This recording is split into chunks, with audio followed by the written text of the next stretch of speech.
I'm David with EV World News. We're talking about electric vehicles, green energy, and the stock markets. I'm back today with our founder and chief editor, Bill Moore. How's it going today, Bill? Going well, although I wish I were at Oshkosh. Oh, there you go. Well, if nothing else, we've got some aviation topics We can to talk make. about, yes. We can Yes. try to make everybody as happy as possible with our aviation topics. So we're going to start out talking about this company called SkyDrive. Now, this is the first I've heard of them.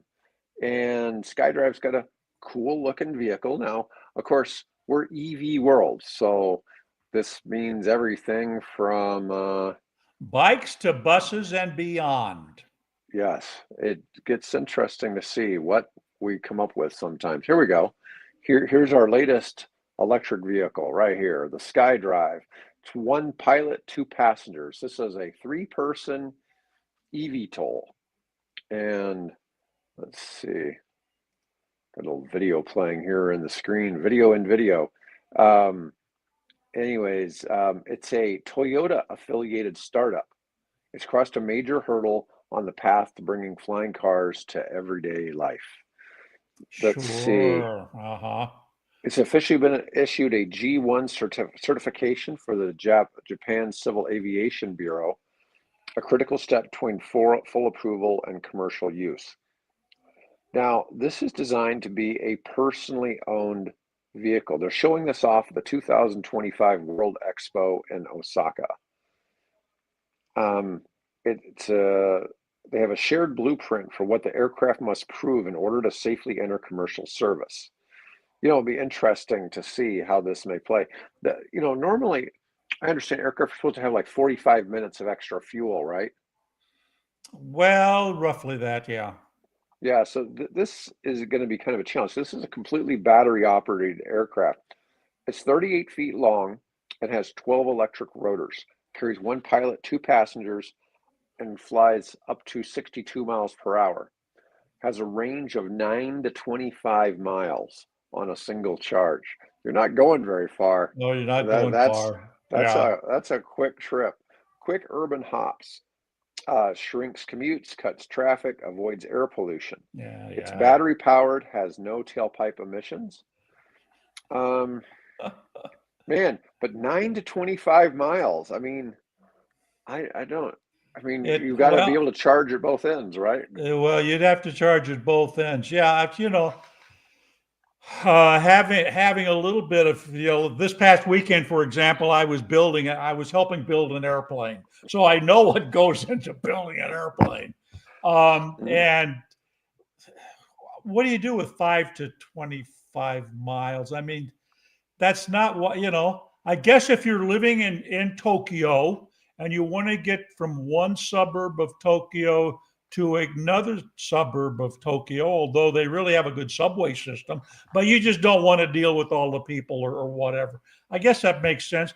But if you want to build your own airplane, you're Mhm. looking somewhere starting around at least 30,000, and probably some of the ones that are showing up in Oshkosh this week, you're starting $60,000 to Mhm. build it, and you're looking at probably at least 2, 3, 5, 10 years to build this thing, right? I mean, like I said, I know what it takes to drill holes for rivets and put clecos in and take clecos out, and it's long. It's a laborious process. So who's going to afford among the general public this kind of a vehicle? Well, I guess you could have like the version of a black car. There's Mhm. that's their job is you just, hey, pick me up at the Tokyo hotel and fly me over to the airport outside of Tokyo, whatever. Yeah, but Um, with that range, you're not given a whole lot of rides no, unless no, this you're has a not. battery You're not swap getting. in. You're not getting. But of course, that's a function of the battery too. Yeah.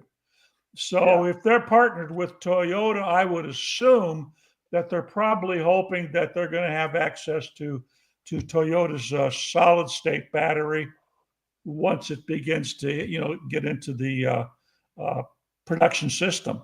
So, but yeah, I mean it's kind of neat. But what you're looking at is a computer illustration. Where's the Yeah. real airplane? You know, Right. No, I saying So I'm a little skeptical. Now, that being said, Beta, which has something that looks very similar to this, uh, mhm, is at Oshkosh, and then I saw them landing and taking off from Oshkosh here yesterday, I think it was, or Sunday. Um, mhm, so we're seeing those things starting to make inroads. The same model Beta is touring Europe right now and flying between mhm. various cities. So we're getting there. Um, and I can see why Toyota probably thinks this is the future. Although I can't see it being a very, very big market for something like that. And you're probably looking, boy, I'm guessing you're looking at something north of $300,000 at least. Probably, probably, yeah. I'm just looking at that, and it's like, well, maybe it's not so sophisticated to build. I don't know. You know, I Well, mean, it's. the beauty, of course, is that it's electric, right? Mhm, So you're going to obviously going to have to do maintenance on it, but I think with just the electric motors, 12 of them, boy, that's a lot. Um, yeah. Well, I guess some of so that's for safety in case one Well, of them fails. yeah, you want redundancy, obviously, in there. That's the advantage of having, you know, four engines as opposed to two engines, or like a jet fighter. Hmm. You have single engine fighters and you have dual engine fighters, and generally dual engine fighters are going to be like Navy because there's not a lot of places to land out on the ocean. So Right. um, that's I mean, it's exciting to watch this. I just think that sometimes the press gets a little over the top in some of what they think this technology can do. Yeah, I'm just saying it's. I just look at it though that 9 to 25 mile range. I mean, Yeah, shoot, that's not. Now, I guess if you're talking Manhattan, that's plenty, sure. right? Yeah. If you're hopping from building to building, but then there's going to be a limit to how many rooftops you can land on, right? Well, yeah, exactly. How many You rooftops can't are have there? these stacked. Well, you can't have this. Obviously, you're not going to have like a parking lot on the roof, right? It's one Well, thing for yeah, one helicopter to come in and land and then take yeah. right back off after dropping somebody off. This is a little different. This doesn't really have the range to be going to. This isn't something you would be using like Ubering people around, not with that kind of range. And No, no. like, yeah, so that's a little bit of a different type. Well, let's move on to our next aircraft, Bill. So Okay, let's do it. yeah. So Toyota. In honor this week, we're doing this in honor of Oshkosh, right? There you go. So There you yeah. go. So Toyota is skipping a $1 billion EV investment and instead putting that money into Joby flying cars. Now, Uh-huh. most of the Jobies are electric, right? Yes, they are. They're they're predominant. Well, I think I don't know that Joby does anything with fuel of any kind other than electric. I mean, there's some of these Some EVTOL are companies that are part some are hybrid. hydrogen or part Yeah, some gas. are hybrid, yeah. Yeah. I mean, you really have to be hybrid to get much range, but this is, you know, kind of interesting to see doing. But they've decided to divert $1 billion they were going to put into EV development and put it into Joby. And it's interesting kind of to see this because, it does look like um, flying cars are going to be a big part of the future going forward. But it's just kind of wild to see this. Um, let's see. Will Toyota be left behind on EVs? This is kind of an interesting space because obviously Toyota is investing a lot of money in the US in battery development, right? They spent what, 14 billion or something like that on an East Coast battery facility. So obviously at Uh, some point they're expecting, great things in the battery well, yeah, space, and didn't right? have they talked about at some point having 30 different models of EVs? You Yeah, they've know? certainly discussed that, and they've certainly got some overseas. It's just, the busy forks, they got, something new. They got a couple new ones coming to the US, but it just always seems Toyota, you just never know what to expect with them. Yeah. If nothing else, they're big in the plug-in hybrid space, right? So they probably got more plug-in hybrid options than anybody else right now. So, I mean, that's definitely been a positive thing. But you know, who knows with Toyota? You know, Toyota. It's kind of funny how they're sticking in that plug-in hybrid space because then you've got BYD that only offers either plug-in hybrid or full electric. They don't offer basic Gas. hybrid or just Yeah. straight gas. Yeah. You know, but anyways, there's not any real news there on Joby other than the fact that Toyota is putting more money into And it. that's That's good not news. new. Then that's good news if you're Joby, right? To Yeah, it's have good that news for kind of backing. Joby. That's kind Yeah. of like Rivian having Amazon, come to their rescue, or having, or even better, having Volkswagen. Well, what Say is it? we're Archer is Stellantis then, right? Archer. So yeah, I Archer think so. Aviation. Be Yeah, I mean honest, one I'm of them having a is hard time keeping them all apart. yeah, yeah. Joby's backed by Toyota and Archer's backed by Stellantis. And they see that there's definitely going to be flying cars, but it's interesting that all the flying cars are going to be EVs, right? Of course. So, or most, yeah. So that's a good thing and keep them cheap to operate. I mean, that's one of your big costs with aviation, and it is that it's just so expensive to fly the damn things because of just the fuel cost. What was it? We were looking at that one air taxi that they said it used the equivalent of $7 worth of electricity to fly from Manhattan to Yeah, the Hamptons. that's the beta. Okay, I think it's the all right. beta that did that. Oh well, hang on. Uh, yeah, one of those flew from Northampton over to Kennedy. Yeah. So one of the big arguments we hear all the time is the U.S. doesn't have the electricity to support all the infrastructure for charging stations and all this. And well, we don't really hear about this much in the news. Tesla opened up the Project Oasis in Lost Hills, California. It's got 84 superchargers, and it's got an 11 megawatt solar farm and 10 megapacks. That's 39 megawatt hours of storage. That's a pretty good chunk of battery All storage. all solar powered, not a Yep, yep, drop of carbon in that thing. yeah, and they're not connected to the grid at all. Yeah. All of this energy is just to run the charging station. Trailer friendly, it's got pull through stalls. It was built in 8 months, which is pretty fast in any space. Getting something built that fast. No grid connection. It does have a 1.5 megawatt backup. I don't know exactly what that references. By the end of 25, it'll grow to 160 superchargers, making it the largest Tesla charging hub globally. And while the US has passed a bill to cut clean energy subsidies, including for EVs and solar, but this is going the opposite direction. One shows what's possible when infrastructure goes fossil free. That's just, and it kind of really puts a bullet in the head of the theory that we just don't have the power to do these kind of things. And in this particular case, it's putting its own power there. That's a lot of battery, though. That's a lot of battery. And of course, 39 megawatts. yeah, I assume somebody's done the economics on that, but it would be interesting to see what the economics are. What do they have to? Are they still giving electricity away free to original Model S owners? This kind of thing, or what is it, 45, 50 cents a kilowatt hour? How are they handling Yeah. that? Yeah, I don't know. But I mean, that'd be the equivalent of 400 to 500 EV batteries that are in that storage, which I guess in the greater scheme of things isn't huge. An 11 megawatt solar farm, that's like about 60 acres of solar panels. Yeah. That's a lot of solar panels too. I mean, 60 acres isn't small. It's not the biggest, but it's not tiny either, right? 60 would be what, quarter Not even that. section? A quarter section? A section is what? 180 640. acres? 640. Yeah, that's right. 640 for a section. Yeah. Yeah.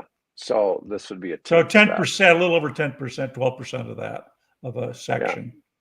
Yeah. Still, it's a lot of solar, but I just think that's really cool that the whole thing is off grid. They don't have to Mm-hmm. Yep. worry about getting the transformers, getting the lines run out there. Can we power this thing? But what is that backup? That would be interesting to know. What's your backup? Yeah, that's a big difference. Okay, so now we talked a little bit about supercharging. Let's let me see. We're going to talk about the Tesla diner. So Tesla has doing this thing where they're going to put in these supercharging locations, they're going to put a That. diner. Yeah. Now, are the roller skating girls to bring the food out, or you got to go in? I I don't guess. know. see a love that never dies. I'm going to turn the sound off, but and I'm playing this at double speed, but it's just, it's quite a, I don't know if this is one they've actually built or if this is all just a concept. Well, they got one that's just about. I think they not opened it. I think the one in Los Well, Angeles. well, that might be what this is. Yeah, I think this is the one in Los Angeles they opened up. Yeah. Well, I mean, one of the unique things is in a Tesla already, you can just sit there and you can watch TV in the car while you're charging. But I thought that was, a good Well, it's little. gonna be a go-to place. If you go to L.A., we got to go see the Tesla diner. Yeah. Well, they're going to. They plan on opening these all along major, long highways and stuff like that. Make that just kind of a regular thing. So I think that's. I And don't all know. and all vegan, right? Those were vegan hamburgers. Yeah, yeah. The old joke. You can be all vegan and just drink beer and eat French fries, right? Yeah, there you go. And potato chips. Um, yeah. But that's not the idea of being vegan, but that that technically would be there. Okay, Bill, you want to talk about the Yutong's one C No, or IC I twelve see. E? Yeah, IC12E. I Okay. came across the reason I'm talking about this up is because the original story was sort of like, this Chinese made bus traveling from Hamburg to Copenhagen to Gothenburg to Oslo, right? And its efficiency and things like that. But there were still some pieces missing. Like, was this with passengers on board? Who is this company? That kind of thing. So I have added a member to our staff, quote unquote, in the form of various chat bots, right? LLMs, large language models. And so I decided, I asked Chat GPT in this particular case, look, take this article that was published in Travel Magazine or something like that, and find out what you can about this thing and sort of fill it in for EV World readers. I specified for EV World. And it, does its thing, goes out. I'm thinking, I'm organizing, I'm that, and then it spits it out. When I'd already trained it earlier on how to format things for me, because the way, I have a certain way that I need to format things to go into the database. And so Right. it does all that. Made one mistake, which was easily correctable, and I'll go back and chastise it for making that mistake. But I thought it did a really good job, of taking an article that was sort of bare and kind of travelogue-ish and, more, in fact, ChatGPT commented, that article is really more a press release than anything else. And let's flesh this out for people. So that's kind of what you're looking at. This isn't the first article I've done like that. I had a string of articles. If you go over to what I call the synthetic intelligence AI page, you'll see that I've been doing this with primarily articles that are behind paywalls that I really want to know what's there. And some of these chatbots, some can't. They'll just tell you I can't go there because it's a subscription service. Other chatbots can, however they do it, go behind and sort of digest the article for me. And that's really all I'm interested in. Sort of digest what are they saying. In this particular case, it took that article, which was fully open, there's no paywall involved, but really fleshed it out and made it more interest to, I think, to a reader of EV World. So that's why I put it in there, just to kind of illustrate what we're getting now. I have my first staff member.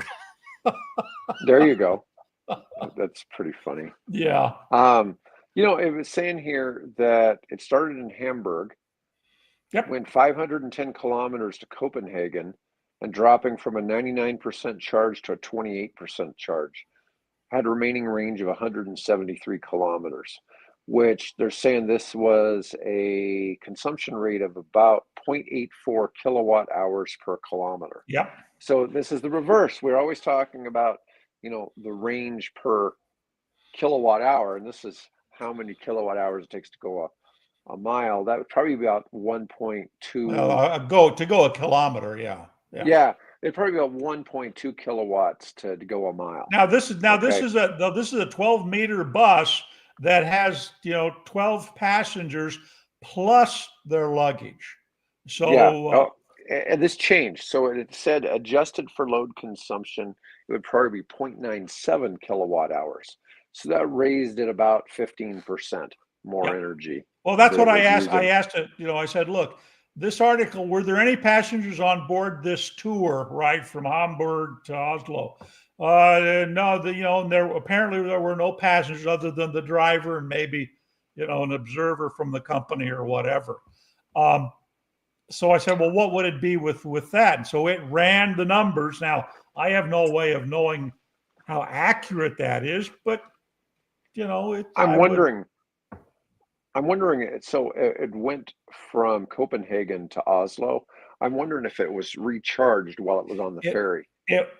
Well, on the ferry, that's interesting. I don't know the answer to that. Because we've seen the idea of that there could be charging stations on ferry boats. Yeah, and they do have electric ferries operating there in the Nordic area. Which boat it was, I don't know, and whether that's available, I don't know. Wow, Yutong was founded in 1993. It's the world's largest bus manufacturer by volume. Yep. They delivered 60,000 buses and 24, with a third of those, 20,000, being new energy buses.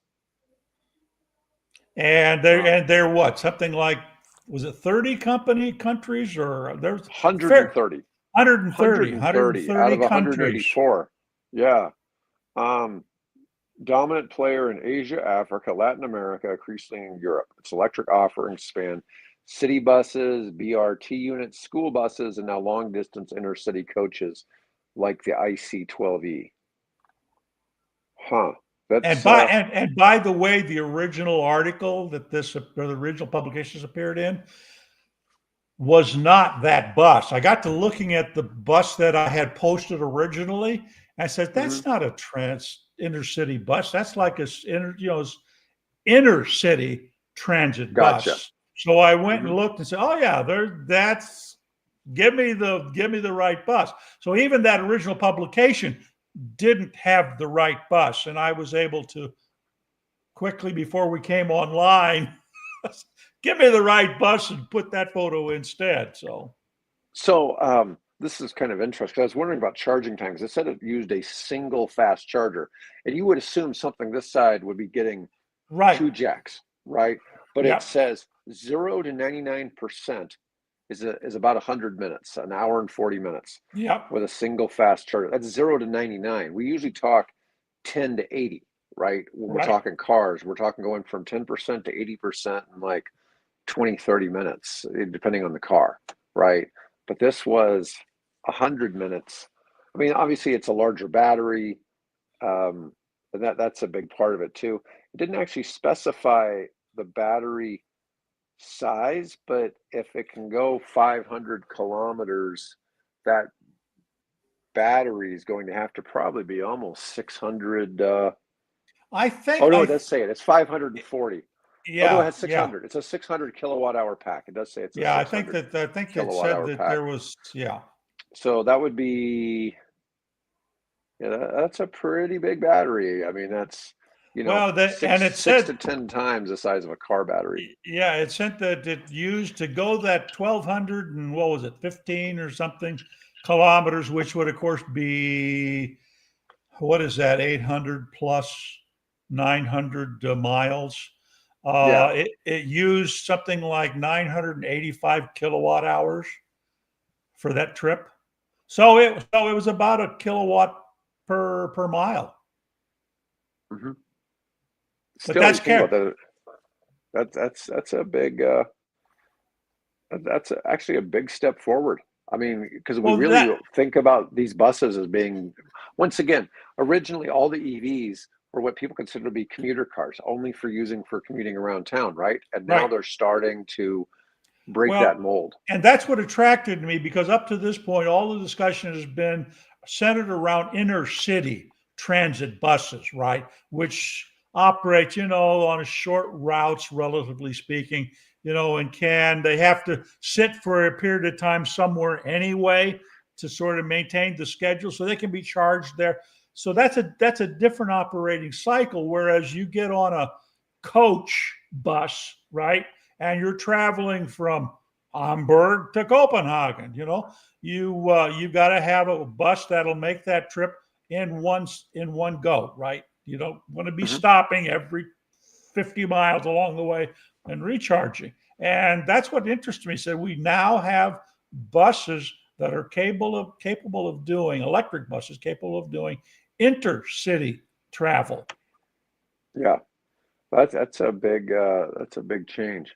All right, let's move on to EVs reach a carbon break even in 2 years. And this is something we hear all the time. It's like, oh, they're not really as, you know, climate effective or whatever. And we expect EVs to actually be useful for 20 years. Okay, so that's a big difference between them and gas cars. And here we're talking about a 2 year time change. I wonder where they did this particular study. Yeah, that Did was you a have? little because I think the original study came from a website. So I would feel a lot more comfortable if this were a study done by the Yale Climate Institute or MIT or Oak Ridge Labs or somebody like that. So Yeah, so they're saying Carbon Brief, ICCT, factcheck.org, and others confirm the carbon debt is repaid within a year and a half to 2 years of typical driving. yeah, With grids decarbonizing, EVs emerge as cleaner over their lifetimes, emitting nearly half the greenhouse gases of ICE vehicles. That's, I guess it depends on what vehicles you're all talking about. Um, I don't know.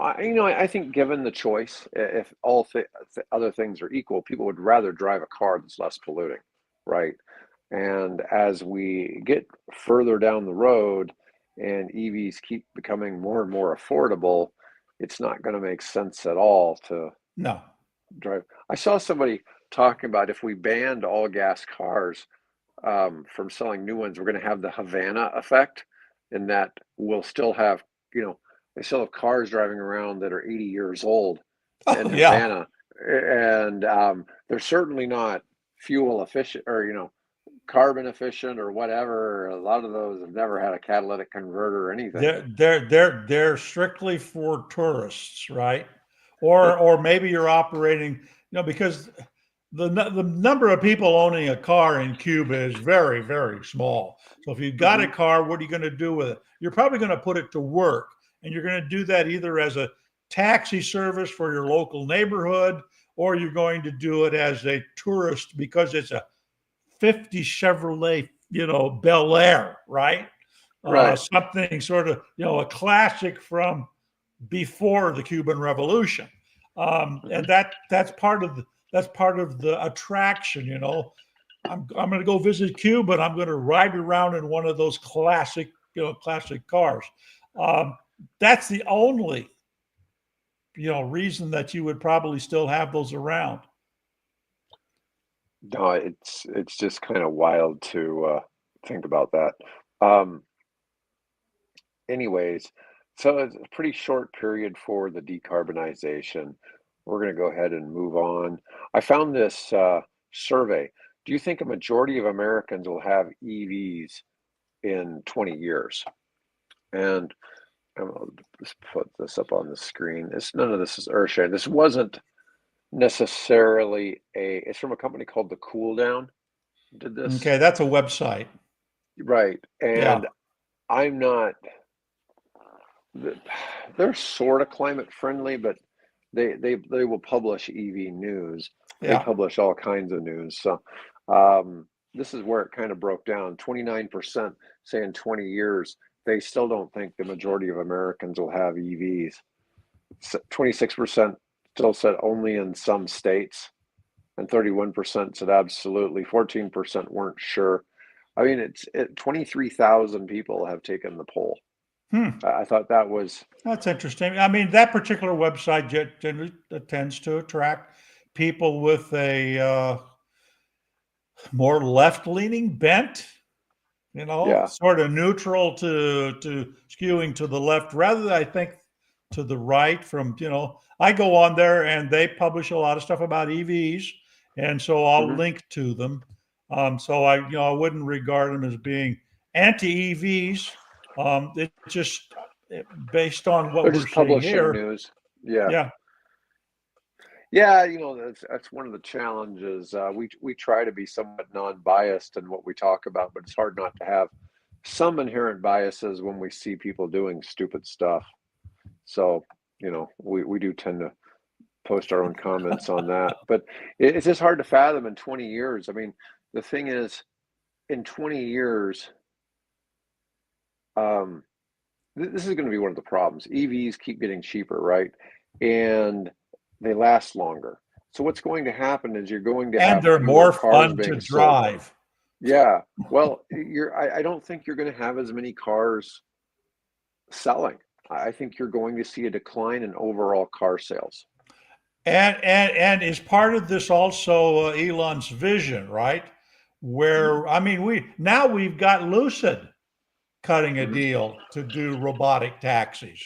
So are we going to get to the point to where, as Elon sort of envisions, people won't buy cars, they won't own cars because all they got to do is get on their phone, or maybe by then we've got things embedded in our palm of our hand, um, that you can call up a robo taxi to come pick you up and take you to wherever you need to be. And even what do my wife and I do mostly our driving? It's to go to the grocery store.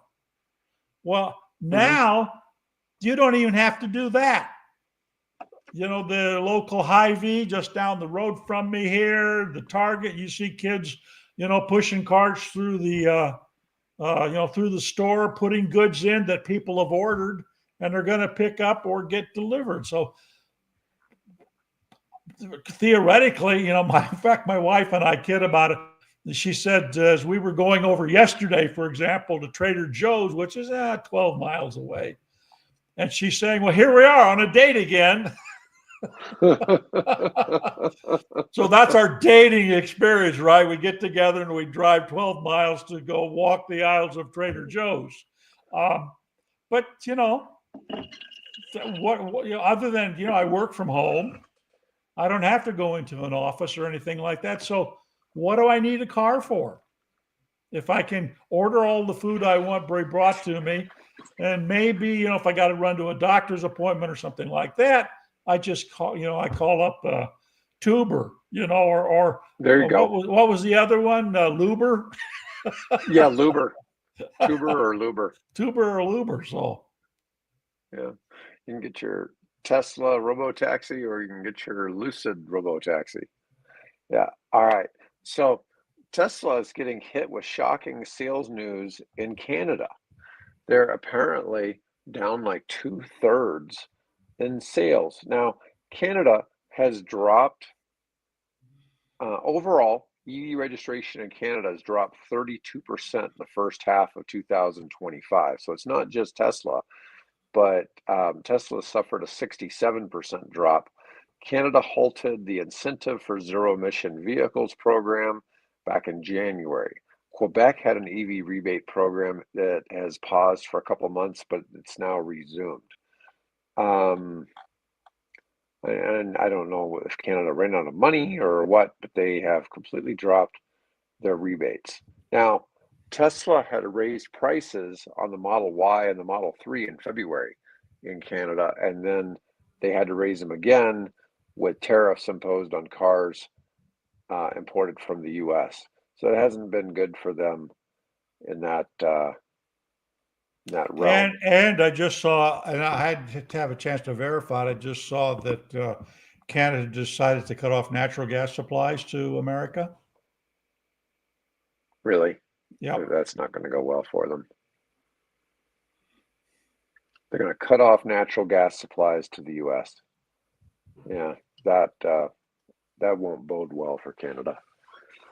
Yeah, I'm sure their companies that make the gas or produce the gas aren't real thrilled about that. So that'll be kind of a non-starter. We'll see where that gets. That was kind of like the whole idea of Quebec cutting off or trying to charge an extra penny to the US for hydroelectric. For hydroelectric power.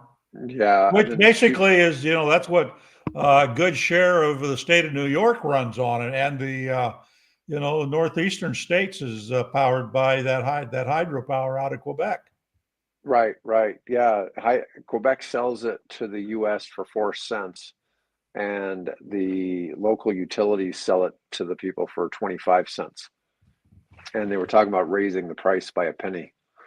And I saw people saying, "Oh, that was going to raise people's electric bills by like $500 a month or something like that." It's like, man, you're bad at math. Yeah. and it might raise it, but it'd probably be like $20. It was just interesting how people, what they saw was a 25% increase from the 4 cents, which is 1 cent. Yeah. But the people will pay a different cost because people forget the primary cost of your electricity is really transmission. Yeah, it's Yeah, distribution. it's not actually the creation of electricity. That's why, like here we have wind, and wind, depending on where it is in the investment cycle, has a basic cost of zero. And it's just, but yeah, well, the turbines. The power's free. You just have to tap it. Yeah, but the windmills aren't anywhere near Omaha, right? So they've got to transmit all that power quite a ways. Lots of electrical loss. Yeah, I was going to try to check and see. I don't have a browser up on the machine. See where we are wind wise today. All right. So GM's latest battery investment aims to make EVs cheaper. The automakers confirmed production of lithium iron phosphate LFP batteries at its Tennessee plant. I didn't even know they had a Tennessee plant. Oh, Spring Hill, Tennessee. Probably Spring Hill, by yeah. Nashville. Yeah. Yeah. They're going to manufacture lower cost LFP cells. Conversion of cell production lines for LFP is scheduled to begin later this year, with commercial production expected to start by late 2027. Man, that's a long time to get that up and running. It's a joint venture between GM and LG out of Korea. They have a sibling plant in Warren, Ohio. Will continue to produce cells with nickel manganese cobalt chemistry used in current GM EVs. The automaker expects significant battery pack cost savings compared to today's NMC packs. Cheaper chemistry could lead to cheaper EVs. Well, I mean, that's a big thing. Obviously, bringing the cost of the battery packs down is a big issue. LFP has been the dominant chemistry in China for a while, not just for passenger cars, but for commercial trucks and buses as well. Tesla uses LFP for certain US market models. Ford plans to manufacture LFP batteries at its Blue Oval battery plant in Michigan. GM didn't say which vehicles would receive LFP, but it's it's located adjacent to the former Saturn assembly complex that currently builds the Cadillac Lyriq and the Mystique, as well as the Acura ZDX. But less expensive cells should help the next generation Chevy Bolt. That's what I'm Achieve guessing. a I'm guessing lower they'll price. put it in the Bolt. Yeah. Achieve a meaningfully lower price than the Chevy Equinox, currently GM's cheapest electric vehicle. Anyways, all right. Well, that Hey, was.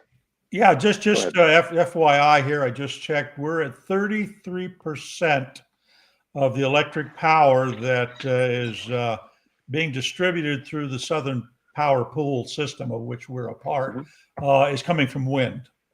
So we're Okay. 33% wind power.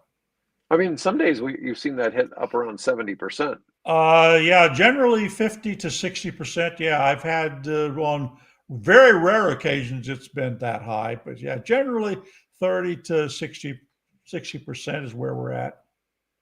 All right. Unless it's a Well, anyway, really hot, dry day through the whole plains area. yep. All right. Well, folks, I want to thank you all for watching today. I'll be back with Mike Herzog tomorrow, and Bill and I will be back on Thursday. Otherwise, folks, have a great Yay. day. All right. Bye.